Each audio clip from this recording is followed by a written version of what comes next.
Thank you, Madam Deputy Speaker. I've been present at virtually every debate on Iraq during the past 7 years, and I never thought that after 2003, 7 years later, we would still be debating the legality of the war, the responsibility for the war, and how we conduct a proper investigation into it. The image of Parliament has suffered enormously over the past few weeks and the last few months, and if we fudge this decision tonight and once again don't have the kind of open, public, legally based, oath-taking, subpoenaed inquiry that is required, then there will be a report.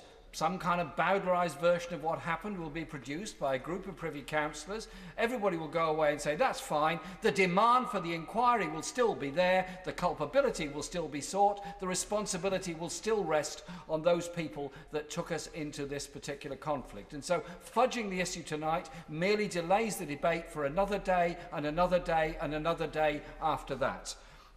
I was one of those that helped to organise the massive demonstration in 2003, and have attended hundreds of meetings all over the country against the invasion of Iraq and against the legality of this particular war during that period.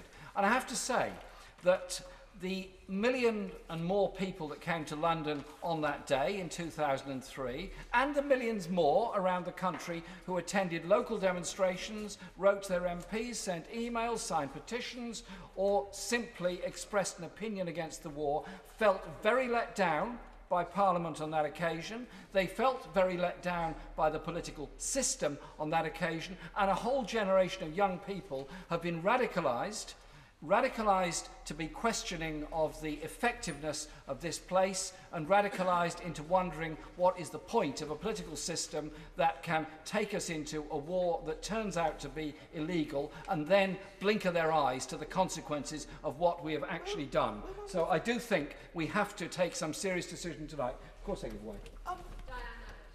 Like me, my honourable friend was on that great march in 2003. Does he agree with me that part of the disillusion we see with the political system here and now stems from the sadness and the bitterness people feel that so many people could be on the streets of London and be totally ignored by the political establishment? Absolutely. My friend must get it in her constituency, as every member gets it in their own constituencies, about this question of the Iraq war, and it simply will not go away. There are many members of this House, on this side and on the other side, who publicly regret the way they voted, and many, many more who privately regret the way they voted on that occasion, because they know they were told falsehoods in the lead up to that particular war, and they've also seen the consequences and the costs of it.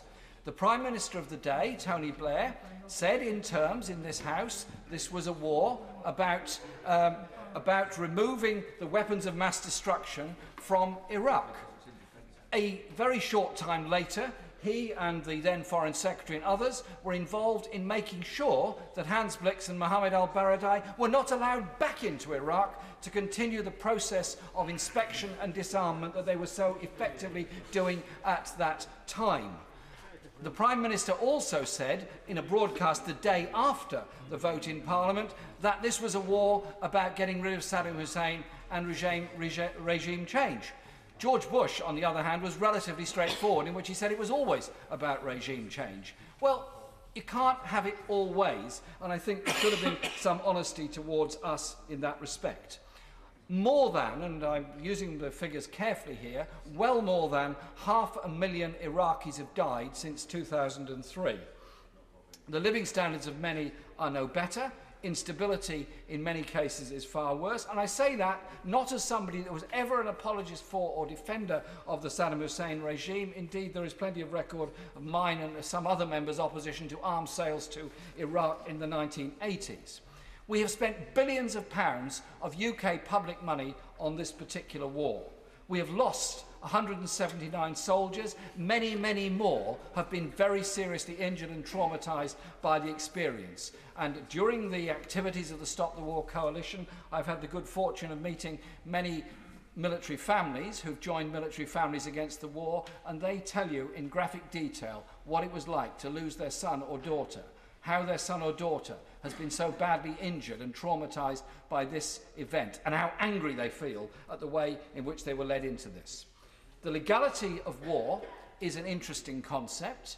The idea that you can legalise going to war is itself an interesting concept, but nevertheless there is such a concept, and it revolves around a UN Charter. It revolves around a real and credible threat to an individual country, and it revolves around the United Nations.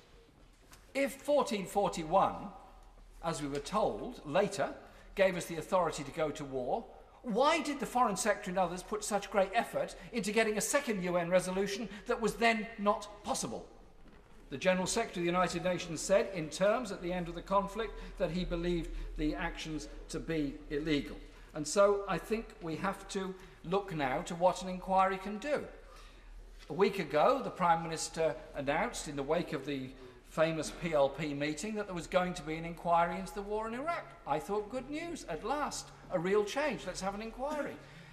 What we were presented with a week ago, we'd have been better off having no inquiry whatsoever than the idea of a private inquiry of Privy Councillors sitting around together. The government has made some concessions in saying that some of the inquiry will be held in public. But the idea the chair of the inquiry should consult with people who themselves may be subject to the inquiry on the terms of the inquiry seems to me to be a little wide of the idea of a serious and strong inquisitive action about the whole process and the war in Iraq. Of course I give way. Yes. Very briefly. For giving way. He refers to the chair of the inquiry, who has formed. In Northern Ireland, he was used to report on the security implications of the Castlereagh inquiry. Then we had a classic exercise in misdirection, because that report had nothing to do with the events of the break-in and what lay behind it or anything else. It was used as a vehicle for an ulterior agenda to change intelligence policing in Northern Ireland and break the pattern model for policing. Sir John Chilcot, if he was a business, would not be in yellow pages under headings like independent or challenging. I think what the member for Foyle is telling us in the vernacular is that the chairman of the inquiry has got form in this matter. Now, government set up inquiries for two reasons: either to cover something up or to get to the truth. I suspect this inquiry is all about diversion and ensuring we do not get to the questions of culpability, we do not get to the details of how this decision came about and why Parliament was presented with the information that it was. Now, I conclude with this point, Madam Deputy Speaker, because my time is almost done, that Parliament can make a decision tonight to ask the government to come back with a better proposal, which is all that the opposition proposal before the House says tonight. And I would personally support that, and I would welcome that, because that would give us the opportunity to have the kind of inquiry that members on all sides and with all points of view about this particular war have expressed so often. I would welcome that. I suspect we might be getting the opposite, which is an inquiry with terms of reference that allow it to operate in secret, that allow it to operate on Privy Council rules, that do not give it the power of subpoena, that do not give it the power of inquisition, that do not give it the power to point to the legal responsibility for going to this war. Because as sure as night follows day, whatever decision we take, the demand for the truth will be there, the legal process will be there. Very eminent lawyers such as Philippe Sands and others are not going to give up on this, and I suspect many of those protagonists in the war are at some point going to end up in the International Court in The Hague. That's not because of a process of vindication, it's because those of us that believe in international law to protect us from war, not to take us to war. That is why we must get to the truth. I hope we get there tonight.